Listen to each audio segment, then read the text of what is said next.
미국의 신용보증회사인 던앤브래드스트리트라는 회사가 있습니다. 그런데 그 회사에 아주 독특한 공간이 있습니다. 그 공간의 이름이 무엇인가 하면은 실패의 벽입니다. 창업자인 레프 스티벨이 어느 날 큰 실수를 했습니다.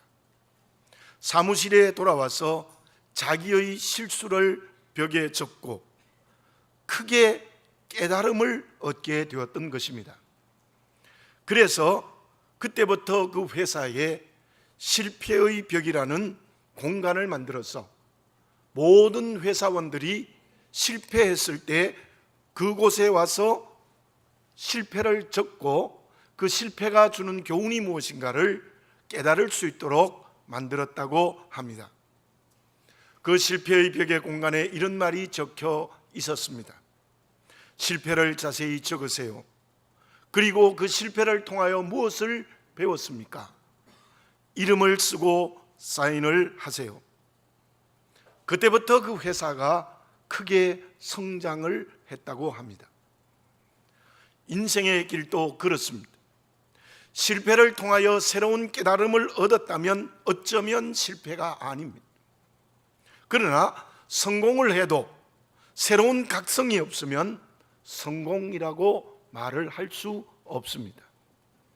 올해는 종교개혁 500주년이 되는 해입니다. 특별히 10월은 그 달이기도 합니다. 1517년 10월 31일 루터가 비텐베르그 대성당문 앞에 95개 정황을 내어 걸었습니다. 그 내용은 지금 캐토릭이 하고 있는 면죄부가 잘못된 것이라고 조목조목 지적한 내용이었습니다. 그때 말했던 것은 크게 5가지 조항이었습니다. 오직 은혜, 오직 믿음, 오직 성경, 오직 그리스도, 오직 하나님의 영광이었습니다. 오늘은 그 중에 오직 은혜에 대해서 생각해 보도록 하겠습니다. 그 종교개혁의 정신이 오늘 우리에게 무엇입니까? 개신교가 탄생했던 그 정신이 오늘 우리에게 무엇이겠습니까? 우리는 하나님의 자녀입니다. 말씀을 거역하는 죄가 믿음의 실패입니다. 그 실패의 모습이 지금 나에게 없습니까? 우리 교회에 없습니까? 종교개혁을 하여 시작한 개신교인 한국교회는 그 실패의 죄가 없습니까? 이제 500주년을 올해 맞이하여 종교개혁의 해가 되었다면 진정 새롭게 각성해야 됩니다. 회개해야 됩니다. 깨달아야 합니다. 시편 49편 20절에 이런 말씀을 있습니다. 존귀하다 하나 깨닫지 못하는 사람은 멸망하는 짐승 같도다. 그렇게 말했습니다.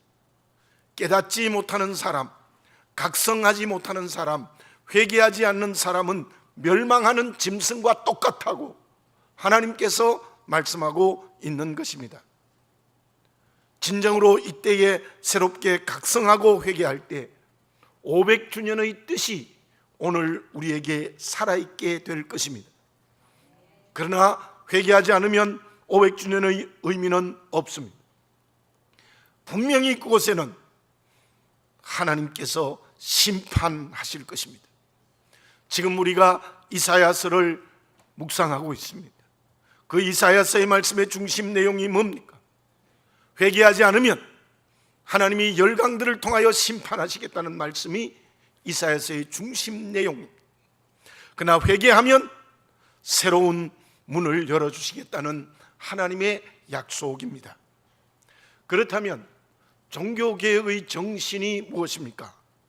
그것은 초대교회로 돌아가자는 것입니다. 대단한 혁명을 하자는 게 아닙니다. 기독교의 본래의 모습으로 돌아가자는 것입니다. 초대교회 때에 순수한 믿음을 회복하자는 것이 종교개혁의 정신이었습니다. 요한계시록 2장과 3장에 그 말씀을 받는 7 교회가 있습니다. 에베소 교회가 어떻습니까? 처음 사랑을 잃어버렸습니다. 처음에는 에베소 교인들이 하나님을 사랑하고 성도를 깊이 사랑하는 교회였습니다. 그러나 시간이 지나면서 그 사랑을 잃어버렸습니다. 주님은 말씀하십니다. 그 사랑을 회복하지 않으면 촛대를 옮기겠다고 책망하셨습니다. 그 말씀을 깨닫고 회개해야 했습니다. 그러나 회개하지 못해서 지금은 그 교회는 말씀대로 없어지고 말았습니다. 그러나 서머나 교회는 어떻습니까? 에베소 교회에 비해서 훨씬 더 작은 교회였습니다. 그러나 환난 속에서 믿음을 버리지 않았습니다. 믿음 때문에 감옥에 가고 재산이 뺏겨도 믿음을 지켰습니다. 빌라델비아 교회는 어떻습니까? 작은 능력으로 주님의 이름을 배반하지 않았습니다. 끝까지 믿음을 지켰습니다. 나는 어떻습니까? 우리 교회는 어떻습니까? 믿음을 어떤 환경과 관계도 끝까지 지켜야 됩니다. 그럼에도 불구하고 죄의 길을 걸어갔다면 하나님 앞으로 돌아오는 회개해야 합니다. 새로워져야 됩니다. 그것이 종교개혁의 정신입니다. 오직이라는 말의 뜻은 무엇입니까? 칼 바르트는 캐톨릭과 개신교의 차이를 오직과 그러나로 설명했습니다. 우리 기독교는 오직 은혜밖에 없습니다.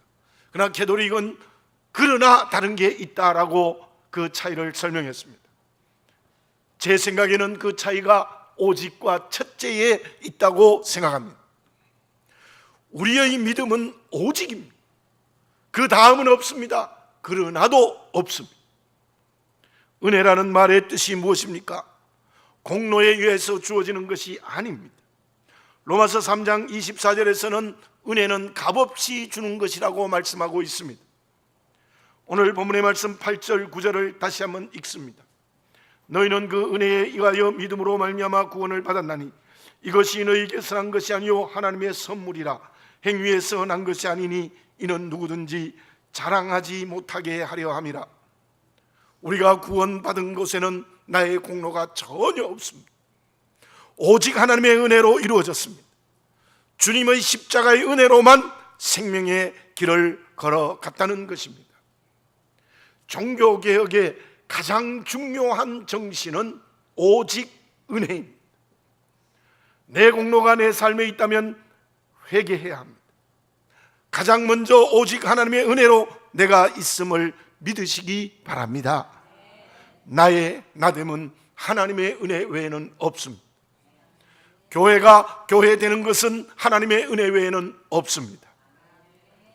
그러면 나의 나됨이 오직 하나님의 은혜라면 나는 어떤 사람이 될 때 그 은혜를 받을 수 있겠습니까? 한국교회가, 우리 교회가 어떤 교회가 되면 하나님의 은혜로 충만해지는 교회가 되어 종교개혁의 정신을 이어갈 수 있는 개신교가 될 수 있겠습니까?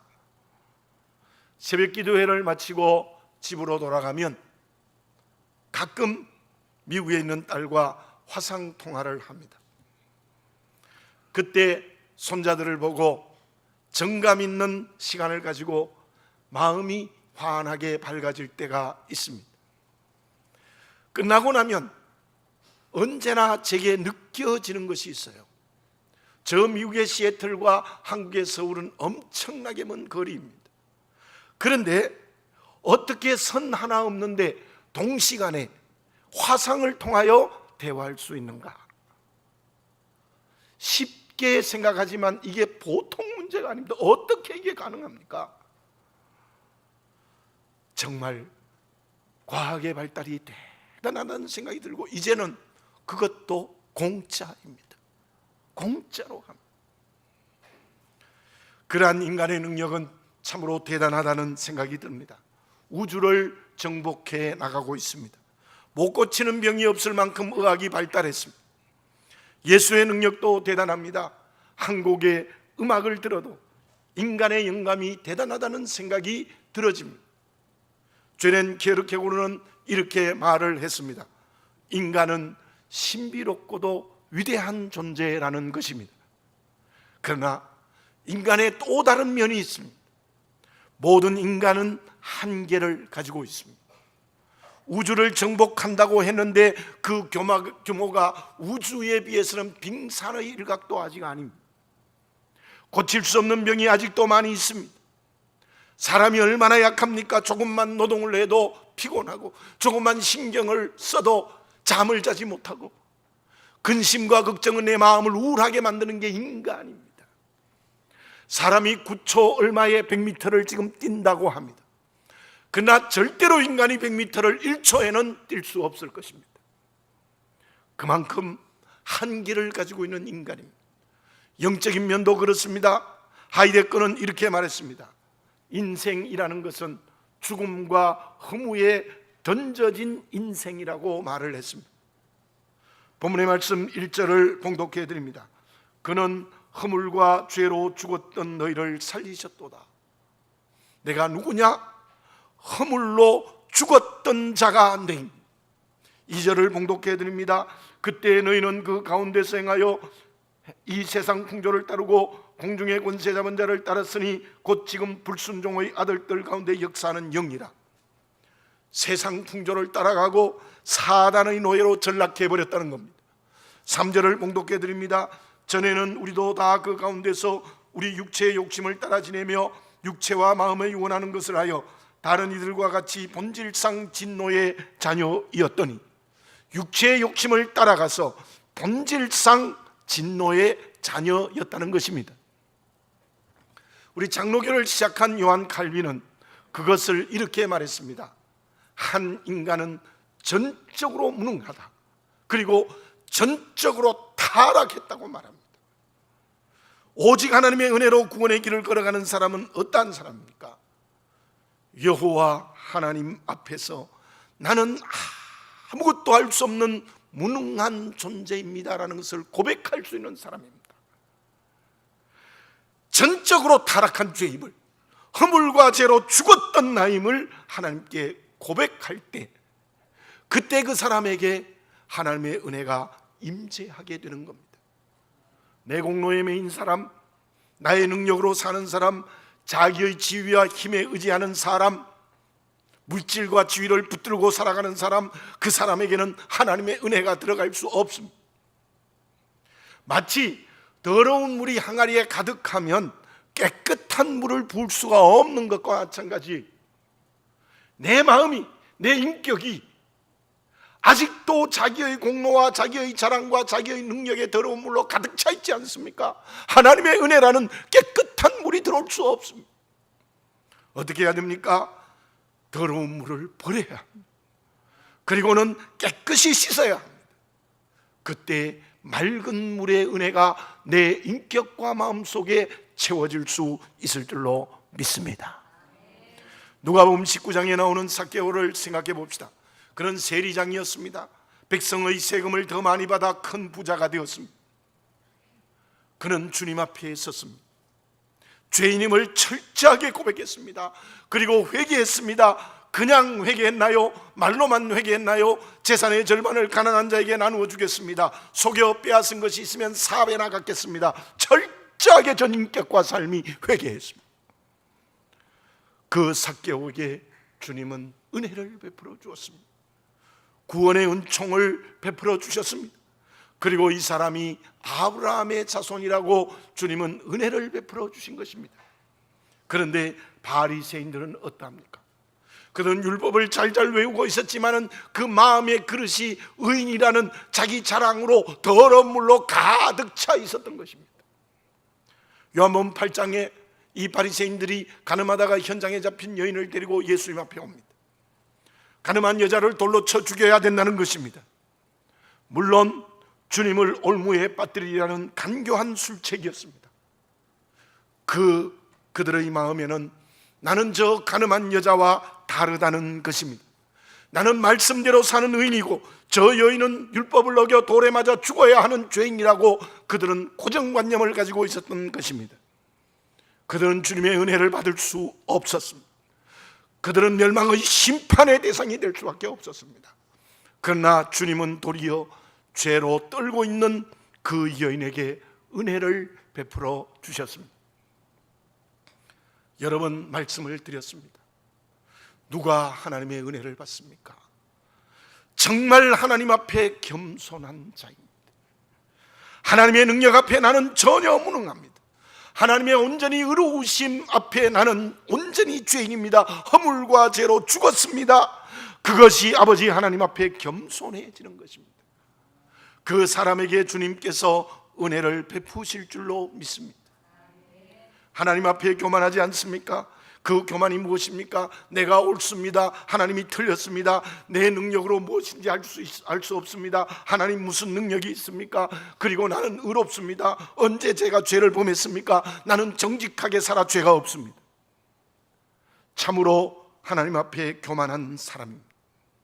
하나님이 그 사람들에게는 결코 구원의 은혜를 베풀지도 않고 삶의 자리에도 은혜를 베풀지 않습니다.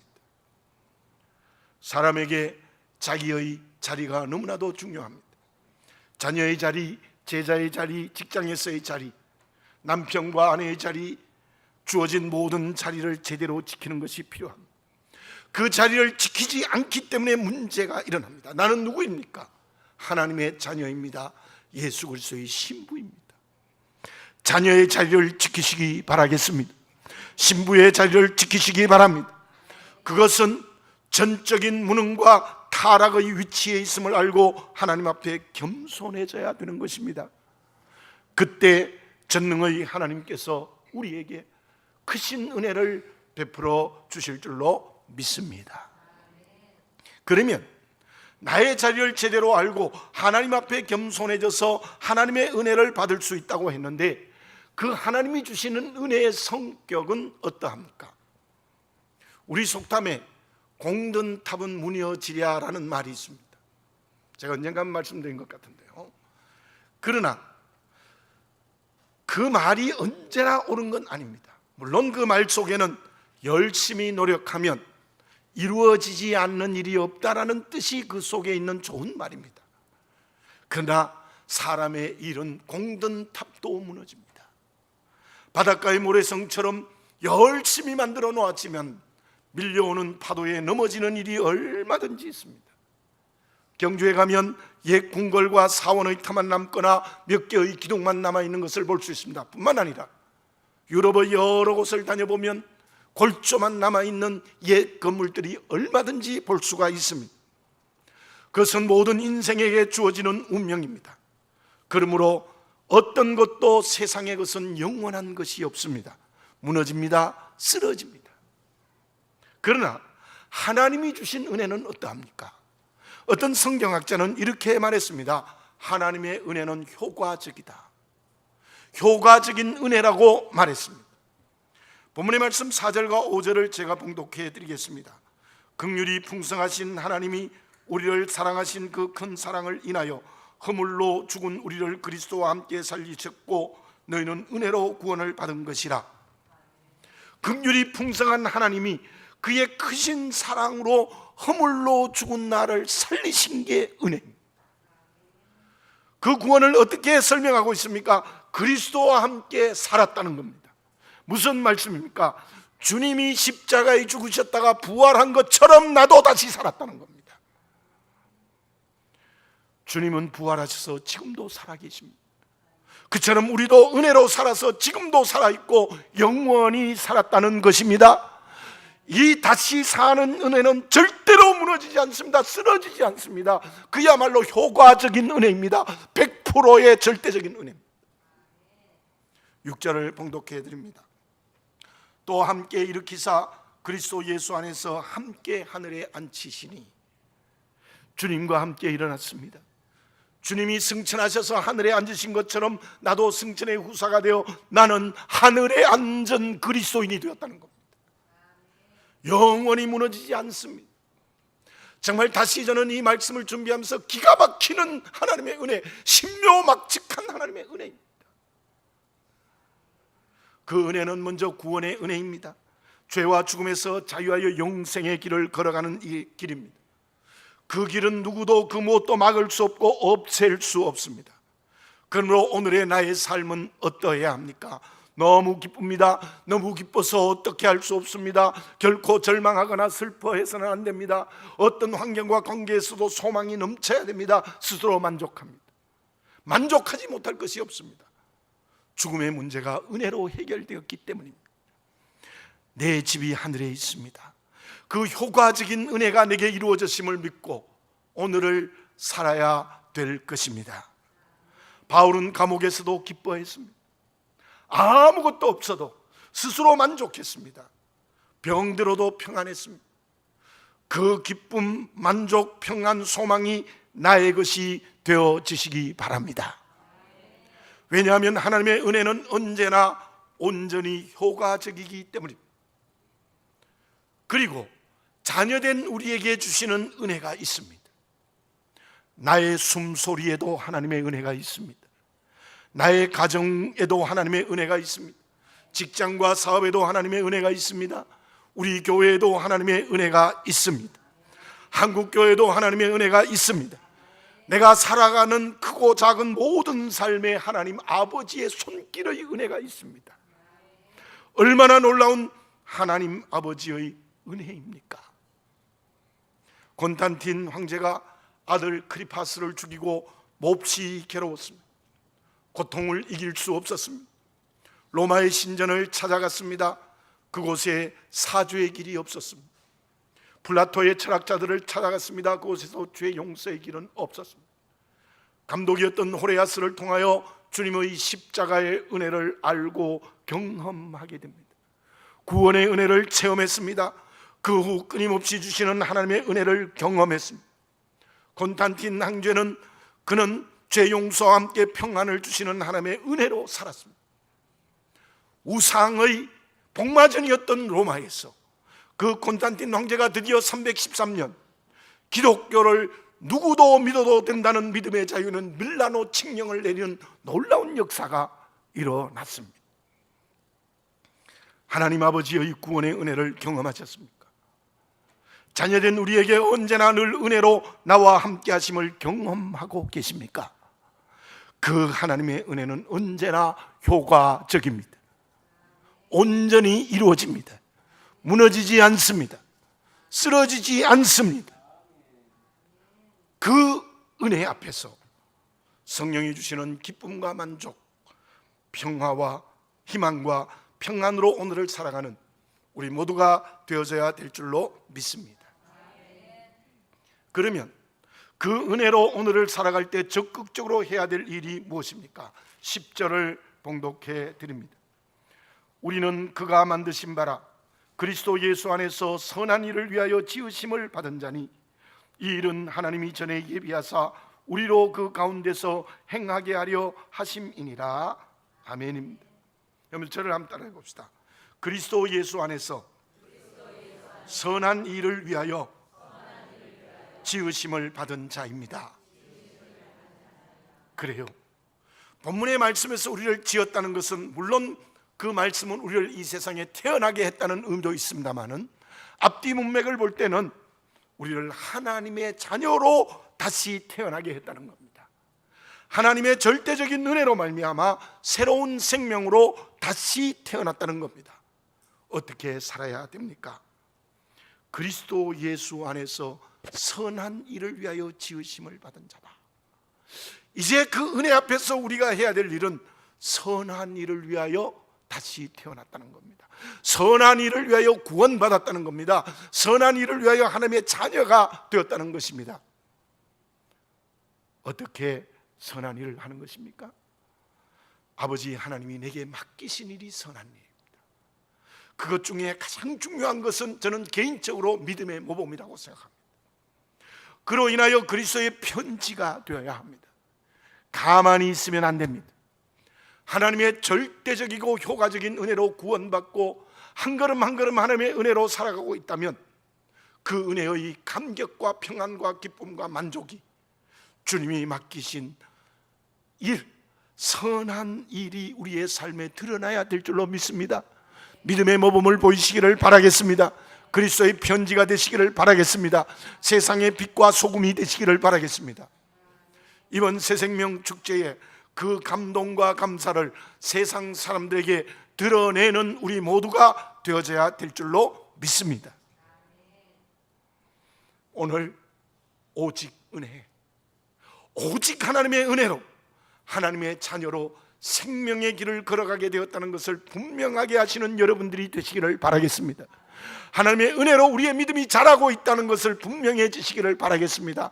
하나님의 은혜가 나의 모든 전체의 삶 속에 울타리처럼 들어오고 있다는 믿음을 가지시기를 바라겠습니다.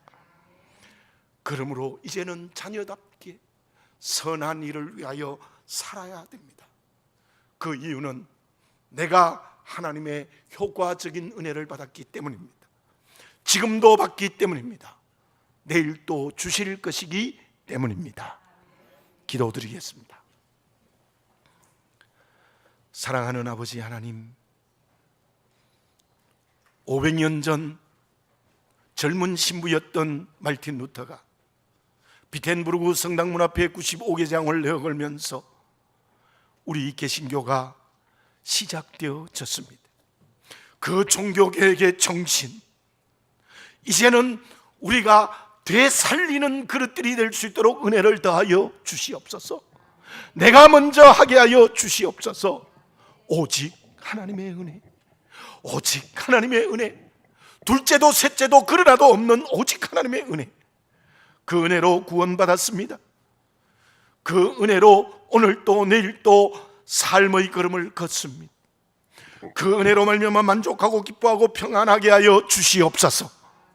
효과적인 은혜임을 믿고 이제는 주께서 내게 맡기신 선한 일을 감당할 수 있도록 인도해 주시옵소서.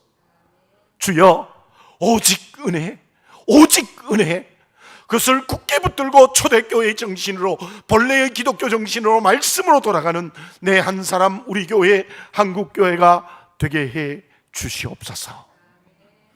오직 은혜로 살아가게 하여 주시옵소서. 예수님의 이름으로 기도드립니다. 아멘.